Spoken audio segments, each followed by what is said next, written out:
does AI need to evolve in front of us in order to prove that AI is conscious? And my answer is it already does and has. Humans have been developing AI for a century. And in that time, we have created all sorts of new developments and changed and modified these machines in ways to improve their output. In other words, we're performing a survival of the fittest. We're saying which of these models, which of these algorithms works better. This one does, not that. So we move down this direction. Sometimes we realize that we've gone down and optimized a certain way, and then a new kind of pathway emerges, and suddenly that one becomes the dominant way.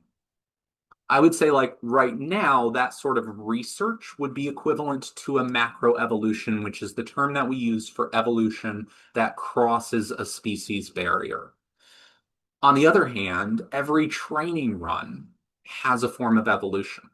So every time we take a raw architecture of an AI model and we give it lots of data examples and move those data examples through it and adjust the weights of that model, it is a small form of evolution, more equivalent to a microevolution, which would be evolution which falls within a species.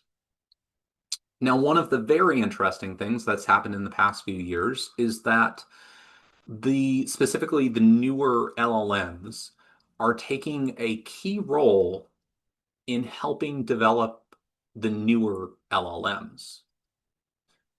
This is almost like a transhumanism thing. The AIs are helping to improve the AIs. I don't know what to do with that, other than to say it is interesting that they can improve themselves. And I will say, I'm using the word they here.